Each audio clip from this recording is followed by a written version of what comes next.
Y bueno, ya se ha hablado aquí un poco de reformas que podrían atender esa situación. Yo estoy totalmente de acuerdo. En general, digamos, no quiero abarcar mucho tiempo, pero tratando de responder a las preguntas del seminario, yo diría que pensando en la parte de federalismo fiscal, a reserva de ver los detalles, pero una reforma importante sería propiciar, obligar, no sé cómo llamar, a los estados a que generaran más ingresos propios a través, por ejemplo, de sobretasas en impuesto sobre la renta de personas físicas, un IO, un impuesto a las ventas finales, quizás distinto al IVA, como existe en Canadá, una mezcla de ese tipo de cosas que obligara, no solo propiciara, sino que obligara a los estados a generar mayores ingresos propios y que en algún sentido la responsabilidad del gasto estuviera más vinculada al esfuerzo recaudatorio de los estados. Y creo que el esquema de transferencias, la fórmula, la llamada fórmula de participaciones en México debería asumir un rol mucho más nivelador. O sea, sabemos que Nuevo León y Oaxaca seguramente van a tener un desempeño tributario muy distinto, pero entonces ahí el sistema de participaciones o digamos el sistema de transferencias en todo caso debería jugar más un rol nivelador de las diferencias entre ingresos, digamos, entre los estados. Y creo que en ese sentido se le daría un papel importante al gobierno federal, que en mi opinión, el gobierno federal ha perdido mucho capacidad de hacer política social. Con todo este tema de la descentralización, cada vez el gobierno federal pierde esa capacidad, y creo que en un país tan desigual como México, es solamente el gobierno federal que tiene esa capacidad redistributiva de recursos, ¿no? Territorialmente hablando. Entonces, un poco, digamos, la dirección de las reformas que yo sugeriría, sin entrar en los detalles, podemos entrar más adelante en las preguntas, pero sería en esa dirección. Obligar a los estados, y yo pongo el término obligar porque en las circunstancias actuales los estados no quieren recaudar, pero generar una reforma fiscal que incluya reformas en el ámbito del federalismo fiscal, que obligara a los estados a generar más ingresos propios, que hicieran más cargo de su gasto. En alguna medida, yo entiendo que no se puede todo, que hay impuestos como el impuesto sobre la renta de las empresas o incluso el IVA, que por naturaleza tienen que ser impuestos federales, pero creo que sí hay margen para descentralizar potestades tributarias a los estados. Y en materia de reforma fiscal, yo creo que sí es importante que hablemos de reforma fiscal, porque es muy difícil lograr, como decía al principio, cambios en las relaciones intergubernamentales si no se hacen cambios en el monto, los recursos que recauda el gobierno ya en su conjunto, ¿no? Y ahí sí yo creo que digamos, reformas como las que se han planteado hasta ahora de gravar IVA a medicinas y alimentos es, creo, a todas luces insuficiente. Yo cuando estuve hablando Francisco Suárez Dávila al principio dije estoy en desacuerdo con él, después creo que llegué al punto que estábamos en desacuerdo, pero yo no estoy tan de acuerdo con la idea de que el tema de la distribución o de la equidad se debe resolver vía gasto. Y yo creo que el propio Francisco Suárez Dávila tampoco está de acuerdo, porque él mismo habló del coeficiente de Gini antes y después de impuestos en Europa, por ejemplo. O sea, el punto es que yo sí creo que en México debe haber mucho más margen para introducir impuestos que conlleven cierto tipo de equidad, ¿no? Uno es efectivamente el impuesto a las ganancias de capital, otro, pues, algún tipo de impuesto al patrimonio, por ejemplo, el impuesto a las herencias, ¿no? Es curioso que en México, yo creo que la gente que hizo las leyes, pues es la gente que tenía mucha herencia que dejar. Entonces, es algo que nunca se ha discutido, pero yo siento que si se quiere introducir equidad en México, el gasto es un mecanismo a todas luces insuficiente, más el gasto que se tiene en México. Creo que en México se gasta muy mal, todos lo hemos dicho y lo reitero, y creo que todos estamos de acuerdo con eso. Y claro, por supuesto, la reforma fiscal o hacendaria, si queremos llamar, debería de incluir efectivamente reformas integrales, no solo a los impuestos a los que hice referencia antes, sino también al esquema de gasto. O sea, se refiere yo estoy hablando ya, fíjense, de casi y creo que todos hemos hablado en alguna medida de esto, una especie de reforma del Estado, ¿no? Porque no es solamente una reforma fiscal para recaudar más. Yo soy de la opinión de que si se va a recaudar más con el esquema actual de gasto, mejor que sean los privados que sigan gastando, ¿no? Que no haya una reforma fiscal. Entonces, un poco resumiendo, yo creo que sería importante cuando se plantee el tema de las relaciones entre niveles de gobierno, o más bien cuando se plantee el tema de la reforma fiscal, es muy importante incluir las relaciones entre los niveles de gobierno y definir y efectivamente precisar cuáles son las tareas de los tres órdenes de gobierno. Creo que es importante que cualquier reforma que se dé debe de ir en la dirección de obligar a los estados a generar más ingresos propios en la medida de lo posible, en la medida que las circunstancias lo permitan, de manera que se disminuya un poco yo creo que sí hay mucha irresponsabilidad de gasto, ¿no? Cosa que es difícil de demostrar, por supuesto, pero en la medida en que los estados sean un poco más responsables de la generación de sus propios ingresos, creo que va a haber un mejor sistema de gasto, ¿no? Particularmente en los estados. Y bueno, no voy a entrar mucho más a esto. Yo diría así como conclusiones, pues que se requiere una reforma integral que incluya modificaciones no solo en la fórmula de distribución de participaciones, sino también que revise las facultades tributarias de los distintos órdenes de gobierno y en general el esquema de gasto. Recaudar o reforma fiscal para recaudar más en el estado actual de cosas no es deseable. Entonces creo que debe pensarse en una reforma fiscal muy ambiciosa que modifique de fondo los esquemas de recaudación y gasto, así como la distribución territorial de recursos. Esquemas limitados como gravar medicinas y alimentos es a todas luces insuficiente. Es imprescindible plantear la posibilidad de gravámenes al ingreso más justos, como serían, por ejemplo, impuestos a las ganancias de capital y a las herencias, o en general al patrimonio. Creo que esta es una práctica, ya se dijo, es una práctica común en muchos países, y sin que necesariamente se cancele la posibilidad de un IVA generalizado. Creo que es un tema que se puede discutir. Gravar medicinas y alimentos no necesariamente está cancelado, pero siempre que vaya acompañado de un impuesto que introduzca más equidad, ¿no? Bueno, la revisión de los esquemas de gasto es también muy deseable, y creo que en el ámbito territorial las entidades federativas y los municipios deberían asumir más y mayores potestades tributarias a fin de aumentar la responsabilidad fiscal. El mecanismo de participaciones, en general de transferencias, debería entonces jugar un papel más nivelador de desigualdades, ¿no? Y este y otro tipo de reformas deberían hacerse justamente en el momento de plantear una reforma fiscal que permita que nadie pierda con el nuevo estado de cosas. Gracias.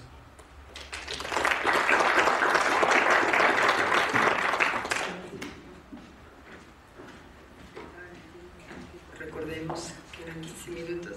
Le voy a dar la palabra ahora a Dionisio Zabaleta, que es maestro en Administración y Política Pública del CIDE, licenciado en la Administración Pública también del Colegio de México, y que actualmente cursa el doctorado en Política Pública en el CIDE. Es autor de varias publicaciones sobre estas temáticas: la calidad del gobierno, una definición basada en atributos del ejercicio del poder, junto con Guillermo Cejudo, y algunas implicaciones normativas de las redes de política desde la noción de espacio público, publicado por el libro también Nuevas Tendencias en la Teoría y en la Práctica de la Administración y las Políticas Públicas, que es un libro coordinado por Mari Carmen Pardo, ¿no? Estudiosa también del federalismo.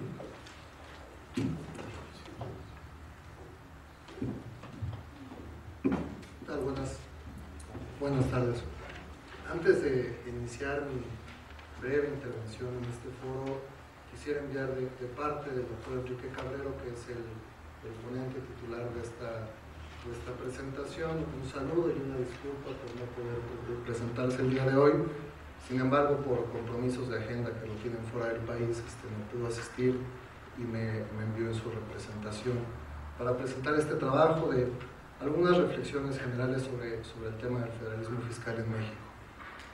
El riesgo de ser el último ponente en una mesa de tan altísimo nivel es que uno termina por inundar demasiados asuntos que bueno, terminan por desarmar cualquier ponencia, ¿no? Y en creo que ha sido el caso de la mía, y más frente a investigadores de tan altísimo nivel.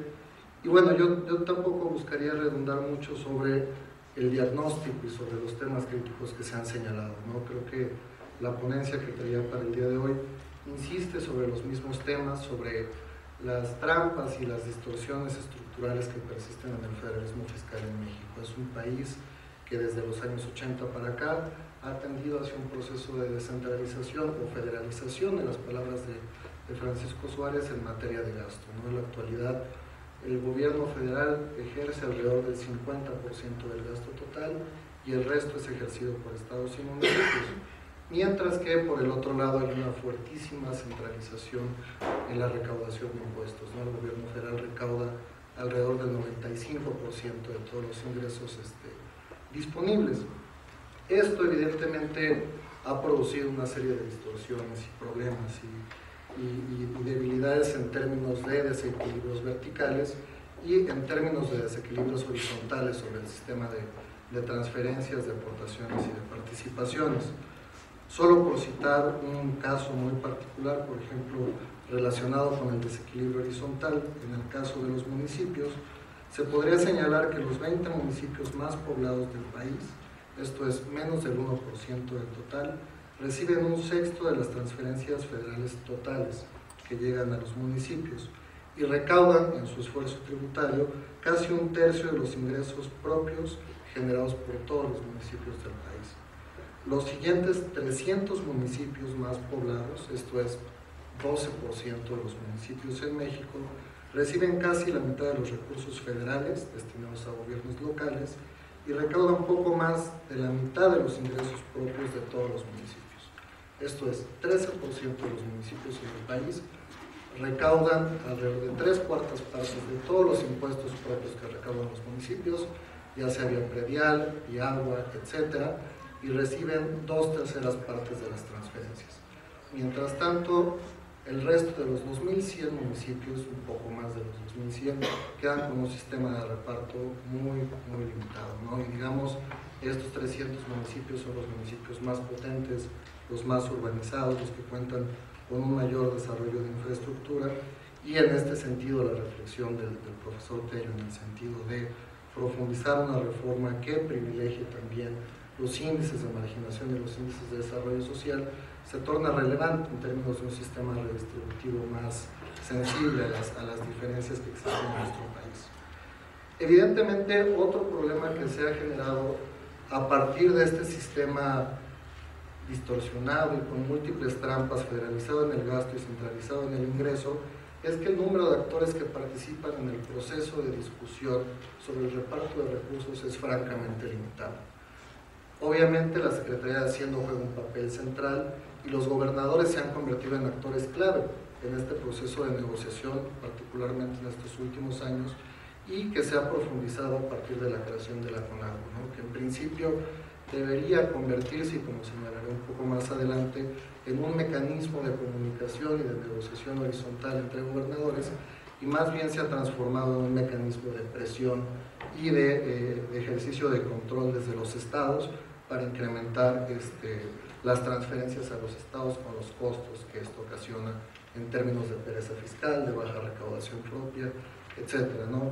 Por citar solo algunos ejemplos, se podría ver lo que ha sucedido en años recientes con el caso de los excedentes petroleros, que es producto de una fuerte presión por parte de los gobernadores y de otros fondos mucho más pequeños, como puede ser el Fondo Metropolitano, por ejemplo, ¿no? Que es un nuevo fondo que se está ejerciendo a partir de una fuerte presión. Sin embargo, un elemento, y sin ser un conocedor de finanzas públicas, más bien siendo estudiosos de la gestión pública, un tema que guía esta presentación y sobre el cual quiero concentrarme particularmente ya sin entrar en los antecedentes, es en un elemento que se considera como o que consideramos en la investigación el doctor Cabrero y yo, como una condición necesaria de cualquier esfuerzo de reforma fiscal o hacendaria, que son las condiciones institucionales sobre las cuales descansaría un proceso de mayor recaudación por parte de los estados, de mayor recaudación por parte de los municipios, y que no existen las condiciones en la actualidad para poder pensar en un esquema en el cual tal vez los estados puedan tener un excedente de la administración del IVA o de otro tipo de impuestos, y que también revela las debilidades, por ejemplo, de los municipios para recaudar impuestos que en la actualidad son de su competencia, como es el caso del impuesto predial o los derechos sobre el agua, ¿no? Estos elementos institucionales, resumidos de forma muy sencilla, tendría que ver con al menos 5 elementos. En primer lugar, el intercambio horizontal de información entre autoridades, esto es, entre gobiernos estatales, entre gobiernos municipales, e intercambios cruzados de información que permitan construir una mayor inteligencia para procesos de reforma institucional de las haciendas locales. Esto es, de qué forma se puede transferir conocimiento de gobiernos locales que estén más avanzados en el cobro del predial en comparación a otros, y esto permita la construcción de mejores haciendas públicas locales, no solo de mejores impuestos. Un segundo elemento que consideramos esencial, que creo que está ausente de esta discusión, es la intensidad democrática en la acción pública local, y esto tiene que ver particularmente con la construcción de esquemas de rendición de cuentas y de evaluación del gasto. Si bien es cierto que la forma en la que actualmente se distribuye el gasto público y el sistema de competencias del federalismo fiscal es casi resultado de la articulación del Sistema Nacional de Coordinación Fiscal de finales de los 70, un elemento que ha estado permanentemente ausente y que es un elemento sobre el cual los gobernadores presionan insistentemente es la inexistencia de mecanismos de rendición de cuentas y de evaluación. Es posible que en el proceso de conformación del sistema federal fiscal en México se mantenga todavía un esquema hasta cierto punto desbalanceado. Ningún país es perfecto en lograr una completa adecuación, un completo match entre ingreso-gasto subnacional. Sin embargo, creo que lo que importa, si se considera al ciudadano como el beneficiario último de los beneficios sociales o de políticas sociales integradas, es la construcción de mecanismos que permitan saber si el gasto público es efectivo, sin importar el nivel de gobierno que lo ejerza, y que estos recursos se ejerzan bajo principios de legalidad. Y que creo que, por ejemplo, en fechas recientes, el caso de Coahuila y todo este fenómeno que se ha desatado con la deuda pública, revela las grandes carencias que aún persisten en términos institucionales en la construcción de este tipo de instrumentos.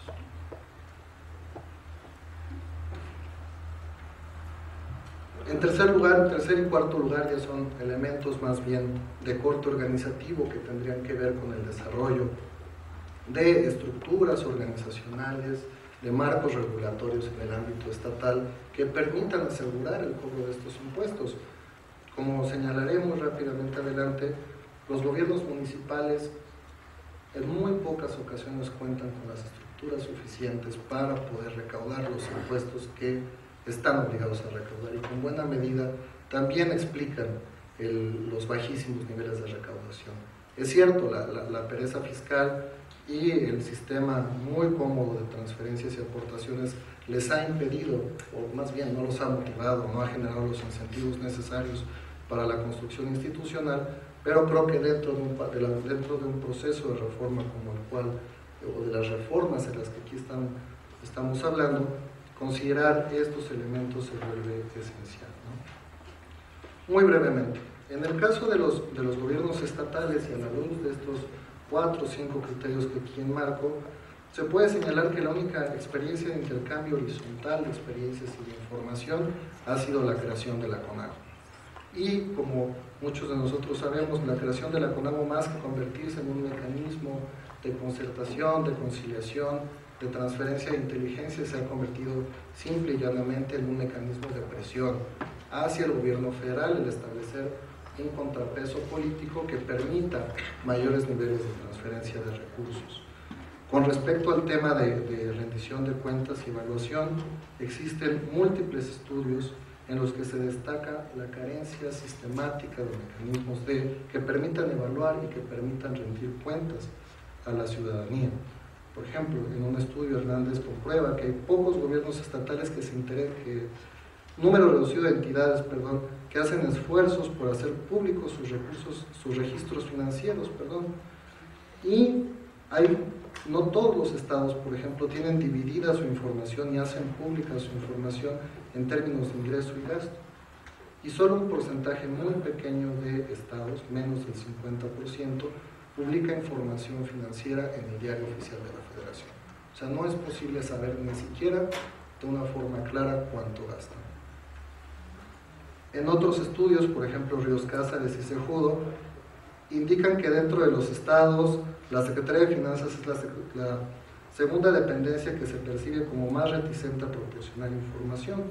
En términos del marco regulatorio, en un estudio que realizó el doctor Carrera con Adi Carrera, identificaron que ninguno de los estados había desarrollado el total de los ordenamientos relacionados con normatividad fiscal que le corresponde. En términos de la situación en los gobiernos municipales, la situación no cambia mucho. En términos de la construcción de mecanismos horizontales de comunicación y de coordinación, hay algunos esfuerzos aislados de asociacionismo municipal, pero que se ha limitado a tareas de prestación de servicios en municipios urbanos o metropolitanos. La tarea de fortalecer esta coordinación horizontal en temas tributarios es francamente inexistente. Por lo que respecta, por ejemplo, a los temas de marco regulatorio, se observa que a partir de datos de una encuesta de INEGI del año pasado, del censo a municipios, se observa que alrededor del 50% de los municipios cuentan con una comisión de finanzas dentro del cabildo, pero de estas, menos de la mitad han hecho iniciativas de reforma o mejoramiento institucional. En términos mucho más llanos y de formación profesional de los funcionarios responsables de las áreas de finanzas de los municipios, buena parte, alrededor de un tercio de los funcionarios encargados de las áreas de finanzas de los municipios no cuentan ni siquiera con educación básica. Todo este tipo de situaciones y de diagnósticos que reduzco y que corto aquí, hacen evidente la necesidad de incluir dentro de cualquier esfuerzo de reforma hacendaria intergubernamental elementos o instrumentos que también propicien la reforma institucional y organizacional de los municipios. Consideramos que una de las grandes deudas que ha dejado el proceso de descentralización de los años 80 es que sí ha establecido medianamente un buen sistema de competencias, un buen sistema de responsabilidades, un sistema hacendario con distorsiones, pero nunca han avanzado hacia reformas de segunda generación, reformas de corte organizacional que permitan adecuar cualquier tipo de reforma. No considero que una reforma hacendaria como la que aquí se está proponiendo y todos los instrumentos que se proponen no sean sensatos, al contrario, considero que son oportunos. Sin embargo, hay que pensar también bajo qué condiciones va a operar este sistema al momento que se transfiera a los estados responsabilidades hacendarias y no cuenten con las condiciones mínimas para poder hacerlo, ¿no? Hasta aquí dejo mi intervención. Muchas gracias.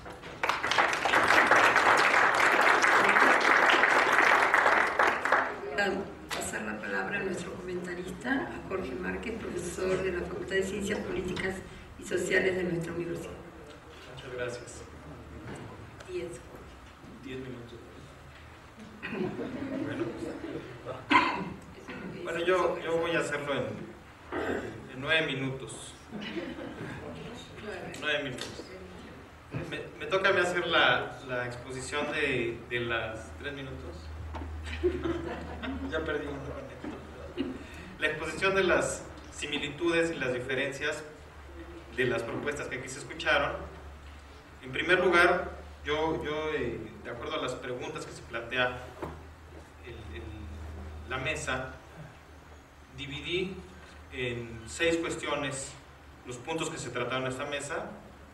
El primer punto es responsabilidad de los 3 niveles de gobierno, la responsabilidad, por supuesto, respecto al Estado benefactor o a la seguridad social. En este punto, Carlos Tello puso el énfasis en mejorar la concurrencia, ¿no? La concurrencia de las responsabilidades. Francisco Suárez habló mucho del problema anárquico que existe debido al federalismo y en cierto sentido nos dice algo muy parecido a lo de Carlos Tello en este sentido. Claro que él pone más el énfasis en que el problema es el crecimiento. Si no se crece, no hay nada que distribuir. Después, Horacio Sobarzo nos dice con toda claridad, lo que hace falta es precisar las responsabilidades de cada uno de los 3 niveles de gobierno. Y Dionisio Zavaleta nos dice, hay que mejorar también la coordinación y debemos empezar por el sistema de información, que tengan una información homogénea, congruente, para saber qué se puede cobrar, qué no se puede cobrar. Sabemos que muchas de las haciendas locales tienen un desorden en cuanto a sus cobros de los prediales, ¿no? Ni siquiera están actualizados. El segundo punto es el beneficio social, la seguridad social como derechos constitucionales. Este punto, que me parece importantísimo, es un punto en donde no hay consenso, porque considero que el único que considera este punto es Carlos Tello, ¿no? Que hace una exposición. No sé si los demás no lo trataron, a lo mejor porque la ponencia de Carlos Tello abordó este punto y quizás consideraron repetitivo, pero el hecho es que aquí justamente el único que da ese tratamiento es Carlos Tello. El tercer punto es la reforma de cómo se hace el gasto social. Aquí sí, todos coinciden en que se gasta mal. Todos dicen que se gasta mal. Curiosamente aquí Carlos Tello es el que menos habló de esto. Bueno, pues es que se ocupó del otro, ¿verdad? Hay una cosa, aquí también todos coinciden en que se gasta de manera anárquica, dice Francisco Suárez, es un gasto asistencial, implicado y corrupto, ¿no? Porque hay, como ya nos comentó también el profesor Suárez, pues hay un problema ahí de 1000 programas que no están coordinados, que se usan de muchas maneras. Entonces, es el único que con toda claridad nos dice, algunos de estos hay que quitarlos, otros hay que sustituirlos, hay que coordinarlos, pero hay que quitarlos. Horacio nos dice que hay una gran irresponsabilidad en cómo se hace este gasto, en buena medida, como él nos dijo ya, por el efecto matamoscas. O sea, nos explica por qué se hace mal este gasto y bueno, pone este ejemplo que a todos nos es muy conocido de cómo se gasta mal en los hogares, ¿verdad? El dinero que llega sin esfuerzo, pues se gasta mal, ¿verdad?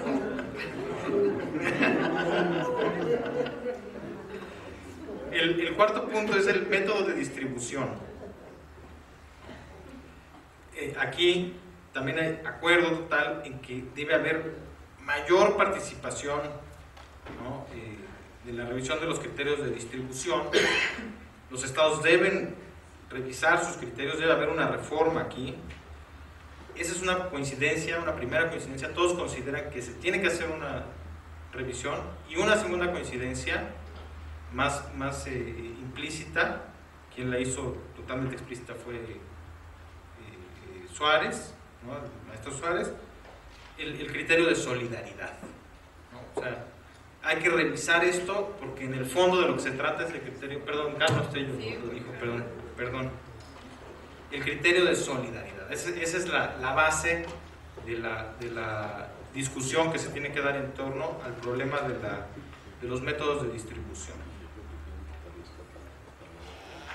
Hay además la crítica, por ejemplo, la hace muy específicamente Dionisio Zavaleta cuando nos explica la manera en que se distribuye el gasto en los municipios, de que también la hace Carlos Tello de manera explícita, la tendencia a agravar la desigualdad. Los métodos existentes en la actualidad para hacer la distribución agravan la desigualdad.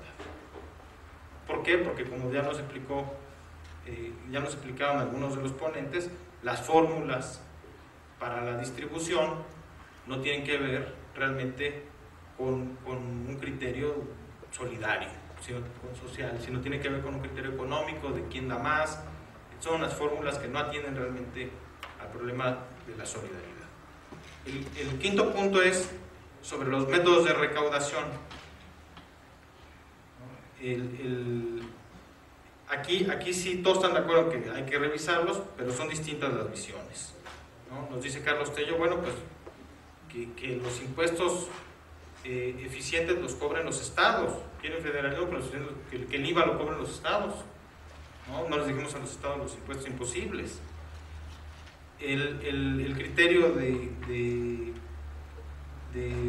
Suárez Dávila es más impuestos a las personas físicas, ¿no? Y nos pone los ejemplos de los ricachones, ¿no? De Warren Buffett, de Carlos Slim, desgraciadamente no entró en esta lista de los que quieren que les cobren más impuestos, pero nos dice aquí, bueno, impuesto a las personas físicas, ¿no?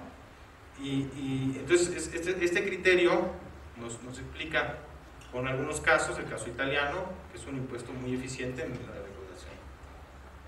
Me faltan 2 minutos. Qué bueno.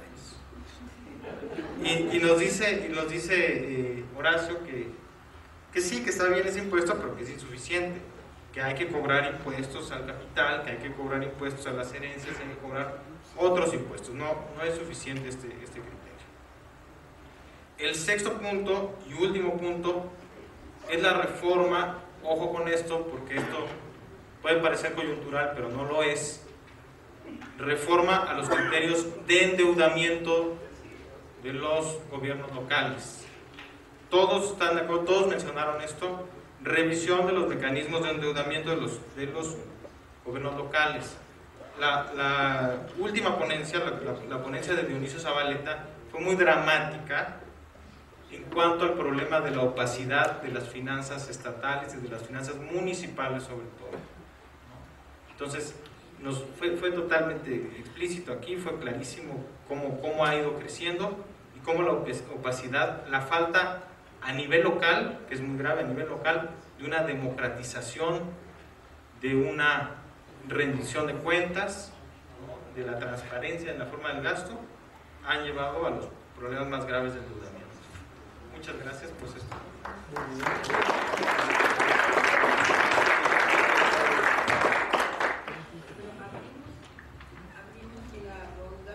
Preguntas, comentarios que quieran hacer a los distintos expositores. Les voy a pedir a todos que sean muy breves en sus intervenciones, porque luego les voy a regresar la palabra a los expositores, entonces necesitamos tiempo para eso.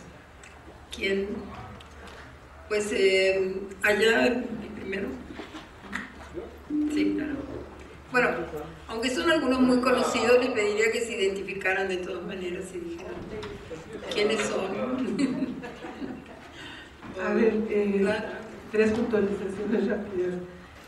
Carlos, en términos de derechos humanos, económicos, sociales, culturales y ambientales, ya está el derecho a la alimentación y está el derecho a la cultura, que hay que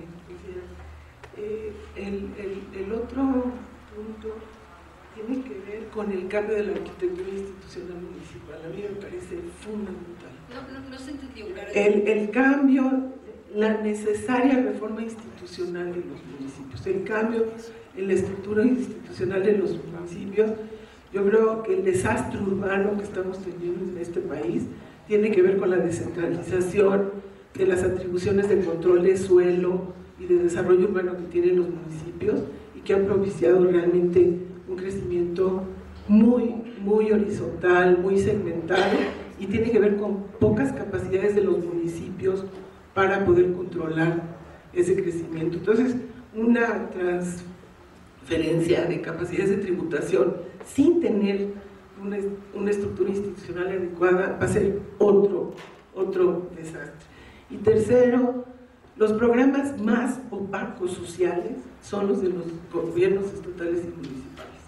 O sea, se ha hecho un esfuerzo enorme por blindar los programas federales para uso electoral, pero cuando uno trata de ver lo que está pasando con los usos de recursos para programas sociales estatales, es lo más opaco que hay.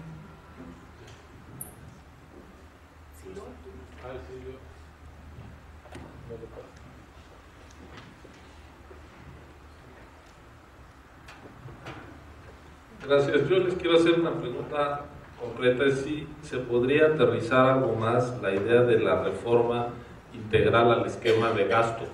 Les doy un ejemplo muy rápido.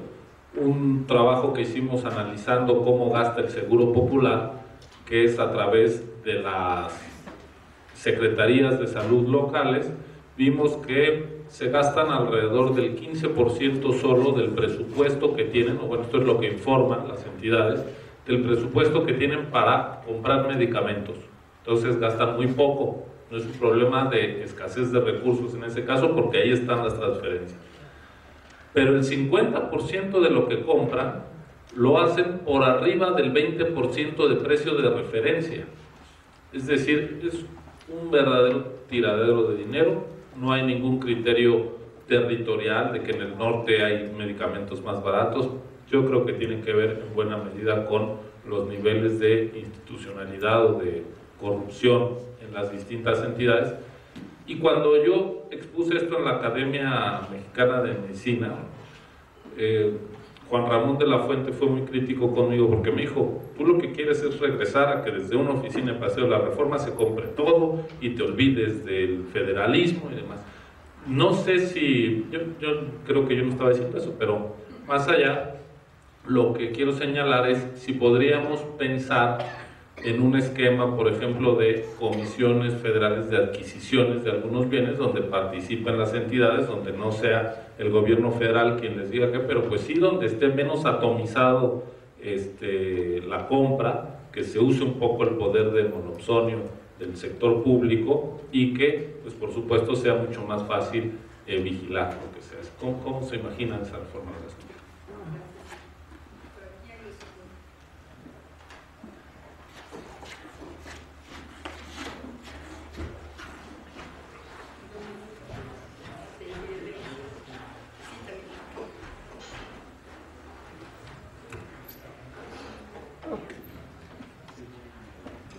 Bueno, mi nombre es Jorge Franco, puedo decir que soy consultor independiente semidesempleado para presentarme.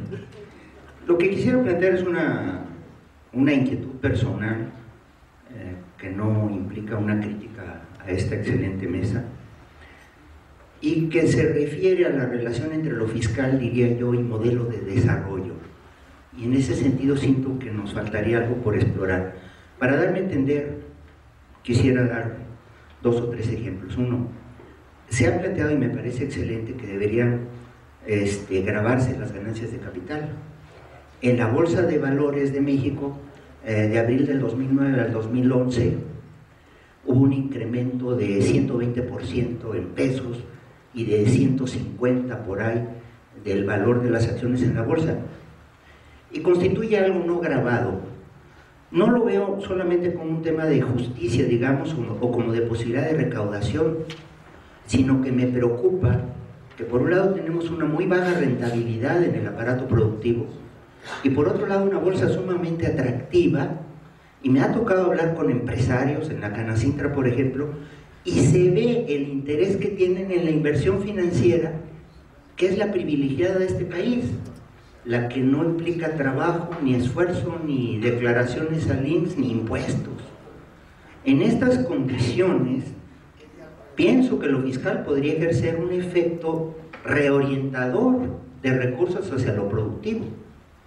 Y me recuerda que quedé impresionado en Argentina de ver la extensión, la ampliación de la frontera agrícola, y alguien me dijo, es que son créditos fiscales, es decir, una empresa industrial que invertía en la agricultura, en sembrar aceitunas, recibía un crédito fiscal a varios años y no sé los detalles, pero el caso es que ahí lo fiscal estaba usado para fortalecer la agricultura y vemos un excelente resultado, no digo que este sea el factor principal. En 2010, por allá de abril, salió uno de los reportes sobre situación financiera del Fondo Monetario, y recomendaba como una medida de estabilización financiera de los países el colocar un impuesto a la entrada de capitales, porque estaba preocupado por esta avalancha de capitales hacia los países latinoamericanos que crearían burbujas financieras. Lo que no esperaba es con qué entusiasmo nosotros sentamos a crear nuestra propia burbuja financiera. Pero ese también es un tema fiscal vinculado a temas, digamos, de modelo económico. Bueno, con esos ejemplos me detengo para no extenderme. Gracias.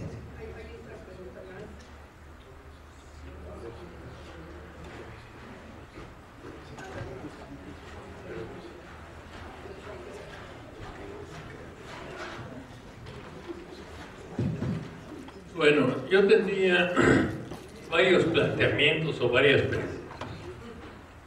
Yo creo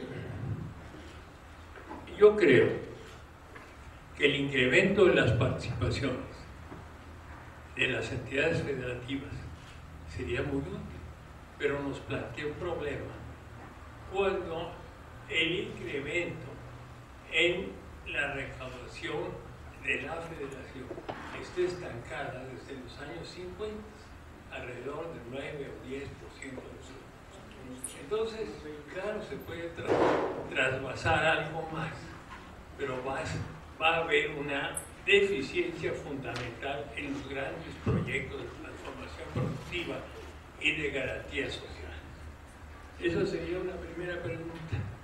Una segunda, ciertamente el IVA es una máquina recaudatoria, pero la hemos hecho deliberadamente máquina recaudatoria, porque hemos reducido, por ejemplo, en el caso de México, las recaudaciones del impuesto sobre la renta, la tasa máxima a las personas la hemos reducido del 50 o 60% al 28 o 30%, y porque lo mismo hemos hecho con los impuestos a las empresas.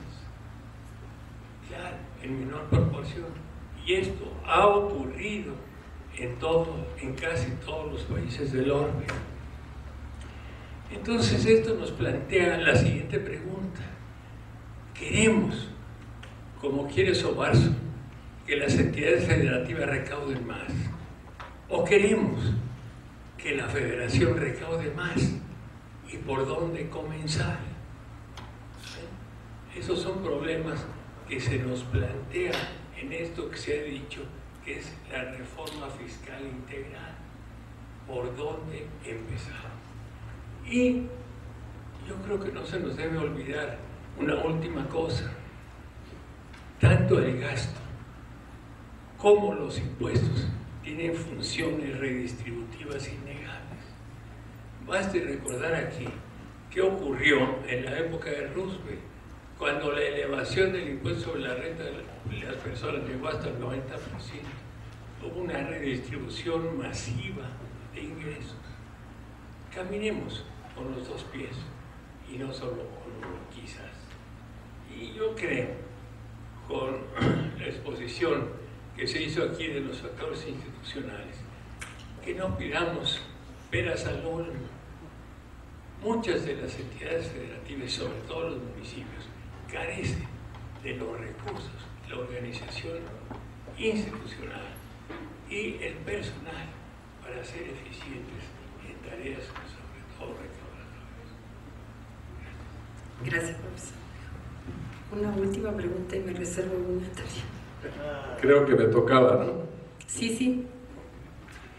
Nada más una muy breve consideración, más que pregunta. Yo creo que sería útil darle una buena revisada, una buena estudiada a los anales de la tercera Convención Nacional Fiscal. Yo difiero del punto de vista de que no ocurrió nada. En las dos primeras no ocurrió nada, una de ellas terminó a balazos incluso. Todavía todos los representantes eran generales. Pero la tercera Convención Nacional Fiscal representó un cambio de enorme importancia para la historia tributaria y hacendaria del país. En primer término, abrogó las alcabalas en México, por favor. Todavía teníamos una fiscalización medieval. Se creó el impuesto federal sobre ingresos mercantiles y un montón de cosas. Y fueron muy importantes para todo lo que ocurrió en las 3 o 4 décadas siguientes. Y obviamente derivado de esto es muy importante investigar qué pasó con la figura de la Convención Nacional Fiscal, que de pronto desapareció de la Constitución. Y eso no es lo mismo, por supuesto, que la Conferencia Nacional de Gobernadores, no tiene que ver una cosa con la otra. La Constitución establecía el mecanismo de la Comisión Nacional Fiscal como una reunión entre el presidente de la República y los gobernadores, como una reunión en que el presidente de la República era simplemente primus inter pares. Y entonces los términos del diálogo, los términos de la conversación eran muy otros. Que ahora, lo que existe ahora, afortunadamente se hizo la ley de coordinación fiscal, pero de todas maneras, ya termino, el gobierno federal no se presenta como primus inter pares de ninguna manera. Muchas gracias. Bueno, tengo una pregunta y un comentario. Una pregunta a Horacio, porque enfatizó, hay que obligar a los estados a generar más ingresos propios. Y creo que si hubo una entidad a la cual obligaron a generar ingresos propios, es al Distrito Federal. Y me gustaría saber su opinión, porque sé que es un estudioso de las finanzas del Distrito Federal y que no hizo ninguna alusión al respecto. Y el comentario, pues, es un comentario sobre el comentario de Clara Kuziman. Yo creo que el desastre urbano es un desastre compartido, es un desastre concurrente. Creo que en los últimos tiempos a los grandes problemas nacionales se le tiende a atribuir la responsabilidad exclusivamente al municipio. No es solamente con el caso urbano, el caso, por ejemplo, de la economía de la droga, ¿no es cierto?, de toda la penetración que tenemos y de la penetración política. Resulta que los municipios pasan a ser los culpables de todas las grandes tragedias que vive el país. Yo creo que hay responsabilidades concurrentes, pero en el caso de la vivienda particularmente, que es la que genera, hay una política de vivienda que es generadora de un gran desastre urbano, que produce vivienda y no produce ciudad. En la CONAVI no se sienta ningún municipio ni ninguna representación de las 3 organizaciones de municipios que hay en el país. Y los estados tampoco están ausentes de esta responsabilidad, sobre todo cuando se trata de ciudades que son capitales estatales, donde todos sabemos que los gobernadores tienen una gran capacidad de decidir qué se hace y qué no se hace en sus territorios. El Estado de México, en la reforma del 99, con esto termino, se asignó a sí mismo la capacidad de planeación del territorio por encima de lo que dice la Constitución de la República. Esos son los términos en los cuales se está en este momento regulando el uso del suelo en el país. Creo que es absolutamente concurrente para usar los términos fiscales que están en esta mesa. Bueno, ahora les voy a dar la palabra a quienes han intervenido con sus brillantes exposiciones. Muchas gracias. Hay muchas cosas, voy a ser breve. Ingresos en los municipios. La única potestad que tienen en materia tributaria es el predial. No hay otras. Se pueden añadir, por la potestad existente es el predial. Y se dice y se repite tantas veces, lo acaba de decir Francisco Suárez, que no recaudan. En efecto, no recaudan. Pero lo que no se dice es que prácticamente todo está exento. En Oaxaca, donde hay 540 municipios, 570 municipios, la tierra es o comunal o ejidal y está exenta. Y así vamos, dato por dato, y por eso lo que Zavaleta indicó es importante. Entonces, sí, no recaudan, sí, pero ¿por qué no recaudan? Hay 2 razones. O que está exenta la propiedad, que es el grueso de los casos, o que no se actualizan valores catastrales, que es donde sí se puede actuar. Pero ojo, no se recauda porque está exento. Cualquier instalación federal en el municipio J está exenta en materia de predial. 2, gasto corriente. Está ya satanizado. Quiero nada más subrayar que todo el gasto social, aquí y en China, con todo respeto a China, es gasto corriente.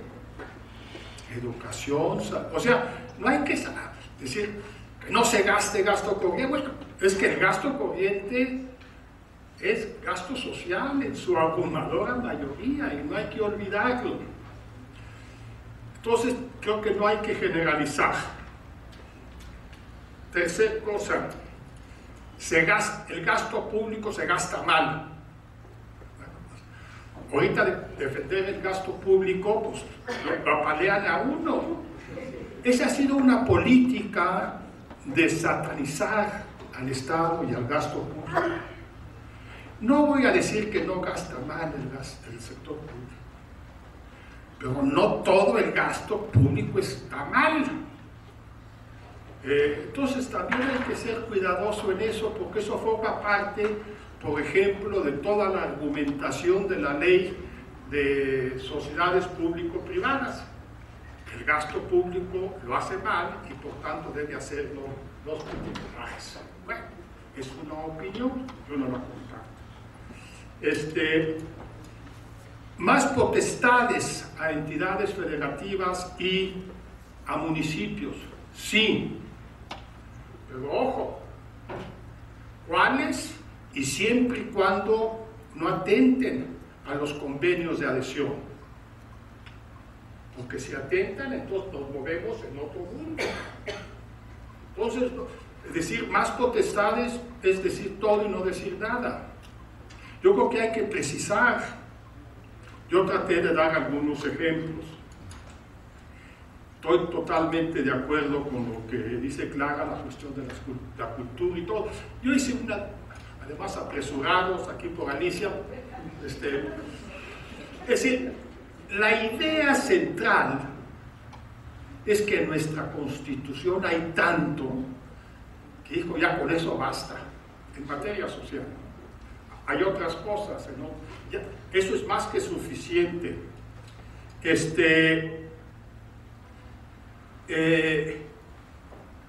Rendición de cuentas. Obviamente nadie está en contra de eso. Lo que habría que discutir a quién deben rendir cuentas. El conflicto ahora es que quieren que municipios y entidades federativas le rindan cuentas al gobierno federal.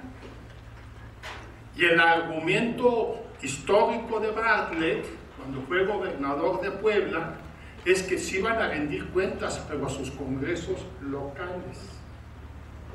Entonces, hay que discutir a quién se rinden cuentas. ¿Por qué al gobierno federal? No, yo creo que eso hay que verlo. Claro que hay que poner ganancias de capital y muchos otros tributos. Yo me salté toda esa parte.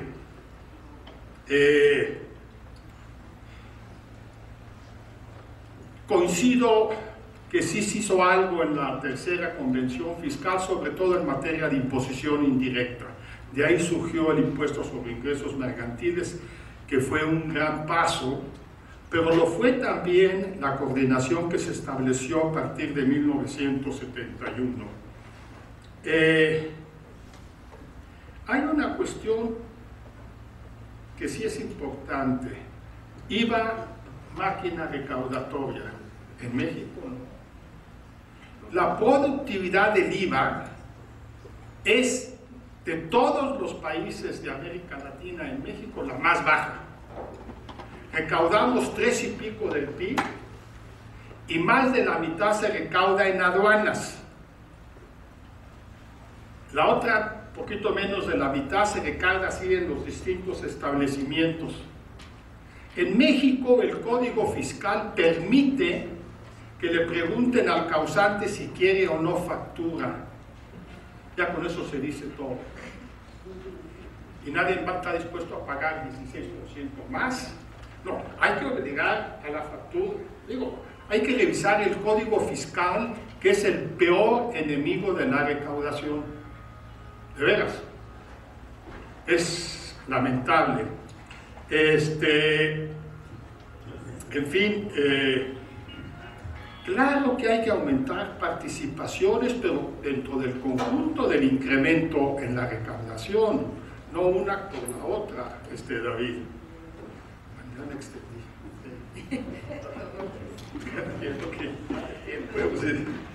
Siempre los debates sobre el tema fiscal a nivel nacional y en cualquier salón son absolutamente fascinantes. Y bueno, pues y es el tema que nunca nadie se pone se pone de acuerdo. Muy breve, el tema que planteó Javier Alejo, hay un caso muy interesante que es la primera Convención Nacional Hacendaria de 2004, que por cierto surgió en la universidad, abajo de Torre de Rectoría, en que se reunieron las fundaciones de los tres principales partidos, porque fue en el único lugar en que se pudieron reunir. De ahí salió, PAN, PRD, PRI, salió una propuesta completa para una Convención Nacional Hacendaria y fue verdaderamente una lucha marcha arriba para que finalmente el gobierno de Fox pudiera aceptar. Tuve la curiosidad de revisar el documento. El documento es un documento muy rico. La mayor parte de las propuestas no se siguieron y tuvo una ventaja seguida de la tercera fiscal, que fue una Convención Nacional de Causantes, que fue un elemento muy positivo. Se hizo una Convención Nacional de Causantes antes de la primera hacendaria de 2004 y eso pues, vale la